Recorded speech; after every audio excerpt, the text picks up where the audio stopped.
এবারের কুরবানি ঈদটা যে আমাদের এরকম একটা পরিস্থিতিতে কাটাতে হবে সেটা আগে আমরা কেউ কল্পনাও করতে পারিনি। তো আমরা এবারের কুরবানি ঈদটা কিভাবে উদযাপন করলাম, সেই সাথে আজকে সারাদিন কি রান্না বান্না হলো, সব কিছুই থাকবে আজকে ভিডিওতে।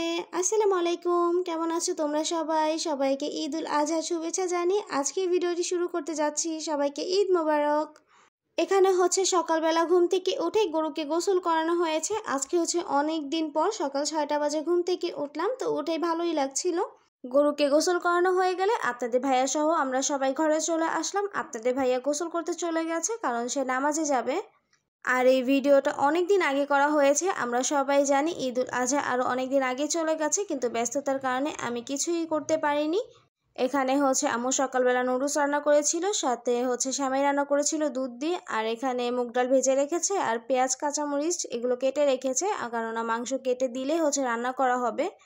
সকালের নাস্তায় কি রান্না করা হয়েছে সেগুলো তো দেখলিনি। এরপরেই তো ঘরে চলে আসলাম। এখানে হচ্ছে বিছানার বেডশিটটা চেঞ্জ করে নিচ্ছিলাম।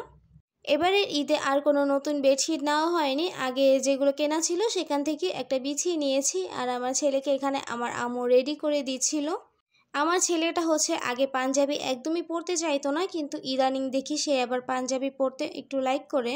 তাই ভাবছি যে সামনে তাকে আরও ইউনিক ডিজাইনের কিছু পাঞ্জাবি কিনে দিব। এখানে তার নানু তাকে টুপি পরিয়ে দিচ্ছিল। আজকে হচ্ছে আমার ছেলেও আমাদের সাথে সকাল 6টা বাজে ঘুম থেকে উঠেছে। তো যেহেতু উঠেই পড়েছে, তাকে হচ্ছে সকাল সকালে গোসল করে দিয়েছি, যেহেতু ঈদের দিন সবাই একটু পরে ব্যস্ত হয়ে পড়বো। আপনাদের ভাইয়াও এখানে রেডি হয়ে গেছে নামাজ পড়তে যাওয়ার জন্য। আর এখানে তারা বাপ ছেলে কোলাকুলি করে একে অপরকে ঈদ মোবারক জানালো। এরপরেই তো দুজনে নামাজ পড়তে চলে যাচ্ছিল। আমার ছেলে যাবে না, আর আমার ছেলেকে হচ্ছে পাঠাবো না মসজিদে, কেননা সে মসজিদে গেলে অনেক বেশি জ্বালাতন করে। আপনাদের ভাইয়া একাই চলে গেল, আর সকাল থেকে এখনো কিছু খাওয়া হয়নি, তাই একটু সেমাই খেয়ে নিচ্ছিলাম। এটা হচ্ছে লাল সেমাইটা আম্মু দুধ দিয়ে রান্না করেছিল। দেখতে পাচ্ছেন কতটা ক্রিমি হয়েছে দেখতে, অনেক বেশি দুধ দিয়ে রান্না করা হয়েছিল, বিদায় অনেক মজাই লেগেছিল খেতে। নুডলসটা আর এখন খাইনি, আপনাদের ভাইয়া আসলে তখন খাবো। এরপর দেখলাম যে নামাজ শেষে হুজুরও চলে এসেছে গরু কুরবানি করার জন্য। এখানে হচ্ছে 2টা গরু ছিল, এই 2টা গরু কুরবানি হয়ে গেলে তারপর হচ্ছে আমাদের গরুটা কুরবানি করা হবে। আমরা হচ্ছে এখানে দাঁড়িয়ে দাঁড়িয়ে গরু কুরবানি করা দেখছিলাম, আর ওয়েট করছিলাম কখন আমাদের গরুটা কুরবানি করতে হুজুর আসবে। তো এখানে 2টা গরু কুরবানি করা হয়ে গেলে এই তো আমাদের গরুটাও বাইরে নেওয়া হলো। গরুটাকে হচ্ছে বাইরে কুরবানি করার পর ছিলে টিলে জাস্ট মাংসগুলো ভিতরে নিয়ে আসা হবে। আমাদের বাসায় গেজে বসে হচ্ছে এগুলো কাটাকাটি হবে। এরপরে তো সবাই মিলে ধরলো, হুজুরও আসলো, তো গরু কাটাকাটি শেষ। এরপর হচ্ছে এই তো আম্মু এখানে খিচুড়িও বসিয়ে দিয়েছে, যেহেতু একটু পরেই ভুঁড়ি পরিষ্কারের কাজে লেগে পড়বে, তাই ভাবলো যে খিচুড়িটা আগেই রান্না করে রেখে যায়। আর এদিক দিয়ে হচ্ছে অন্যান্য মানুষরাও তাদের গরু কাটাকাটি করছিল।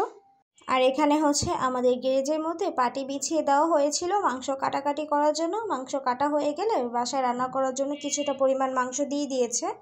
এখন হচ্ছে আম্মু এখানে একে সব ধরনের মশলা অ্যাড করে তারপর রান্না বসাই দিবে। কুরবানির গরুর মাংসে কিন্তু খুব বেশি একটা মশলা অ্যাড করা লাগে না, এগুলো কিন্তু এমনিই খেতে অনেক বেশি টেস্টি হয়ে থাকে। তারপরও বেসিক যে মশলাগুলো দরকার হয় সেগুলো দিয়ে আম্মু হচ্ছে এখন রান্নাটা বসাই দিবে। আর চাঁদাতের দিন দেখিয়েছিলাম আম্মু যে স্পেশাল মশলাটা বানিয়েছে সেটাও এখানে অ্যাড করা হয়েছে। তো সেই মশলার থেকে এত সুন্দর একটা ঘ্রাণ আসছিল, মানে মাংসটা যখন একটু বলক এসেছে সেই মশলার ঘ্রাণে পুরো ঘরটা একদম মাতোয়ারা হয়ে গেছে।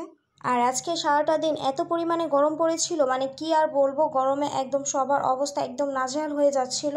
ঈদের 2 দিন আগেও কিন্তু আবহাওয়া অনেক বেশি ঠান্ডা ছিল, কিন্তু ঈদের দিন যে এত বেশি গরম পড়বে সেটা আমরা কেউ ভাবতেও পারিনি।